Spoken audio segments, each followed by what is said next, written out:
Shalom, Bapak Saudara yang dikasih Tuhan. Di dalam dunia hukum dan kepolisian, biasanya perlu ada bukti untuk menjatuhkan hukuman kepada orang yang bersalah.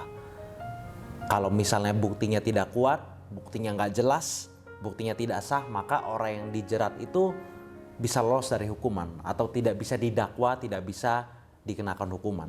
Namun kalau buktinya jelas, buktinya ada, maka orang itu bisa dituntut, bisa dijerat di dalam perundang-undangan yang sudah didefinisikan dalam sebuah negara. Apa yang menjadi tujuan dari barang bukti itu? Barang bukti bertujuan untuk menegaskan bahwa ini memang penjahatnya. Ini memang harus dihukum. Orang ini memang perlu mengalami proses pendisiplinan dan penghukuman. Itu adalah tujuan dari barang bukti. Coba kita bawa logika ini, logika hukum ini ke dalam kehidupan iman kita atau ke dalam pemikiran teologi yang ada. Kenapa sih Tuhan suka melakukan mujizat? Kenapa sih Tuhan suka melakukan banyak tanda-tanda yang ajaib?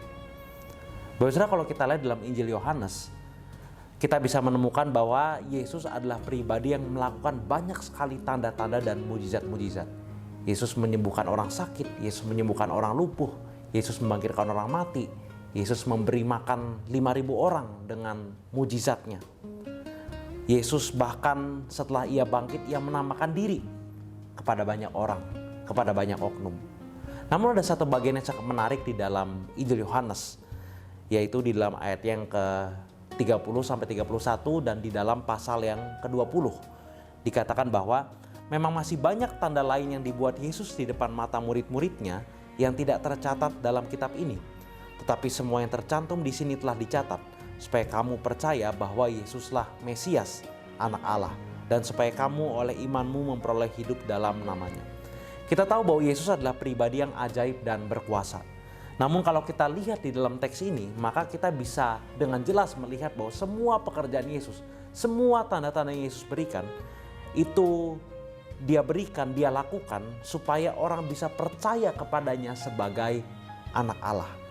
Yesus tidak sembarangan bikin tanda, Yesus tidak asal-asalan bikin tanda hanya untuk pamer, hanya untuk menunjukkan dirinya, hanya untuk menaikkan reputasinya.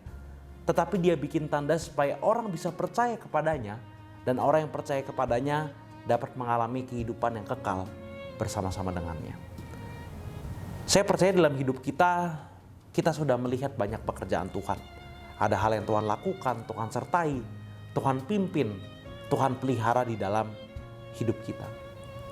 Namun kita perlu menyadari bahwa melihat bukti, melihat kasih setia Tuhan, melihat tanda-tanda yang Tuhan telah berikan bagi kita, itu adalah hal yang berbeda dengan mempercayakan kehidupan kita seluruhnya kepada Tuhan Yesus. Saya ulangi, ada hal yang berbeda antara menyadari adanya pekerjaan Tuhan, adanya mujizat, adanya tanda-tanda, dengan mempercayai dan menyerahkan seluruh hidup kita ke tangan Tuhan. Kita mungkin sudah banyak melihat apa yang Tuhan lakukan dalam hidup kita.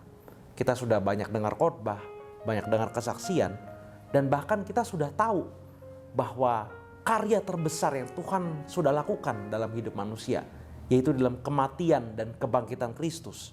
Bahwa Yesus mati bagi dosa-dosa manusia, dan juga bahwa Yesus bangkit dari antara orang mati. Mungkin kita sudah tahu fakta itu. Namun apakah tanda-tanda ini sudah membuat kita sungguh-sungguh percaya dan berserah kepada Tuhan Yesus? Apakah di dalam kehidupan kita hanya berperan sebagai pengamat hukum, sebagai ahli hukum yang setia meneliti bukti-bukti, setia meneliti pemahaman pengertian tentang Tuhan, tapi kita tidak mengalami pekerjaan Tuhan yang membuat kita percaya lebih jauh lagi, lebih dalam lagi, dan mengalami kehidupan kekal, kehidupan bersama-sama dengan Yesus yang ia janjikan bagi mereka yang percaya kepadanya. Sayang sekali kalau kita hanya melihat pekerjaan Yesus, melihat tanda-tanda Tuhan lakukan, tetapi kita tidak percaya dan mengalami kasih Tuhan, anugerah Tuhan, pengampunan Tuhan, damai sejahtera yang Tuhan telah sediakan bagi mereka yang percaya. Percaya kepada Yesus bukan hanya soal memelihara tradisi hidup sebagai orang Kristen, tetapi memperoleh kehidupan yang abadi, memperoleh persekutuan dengan Yesus.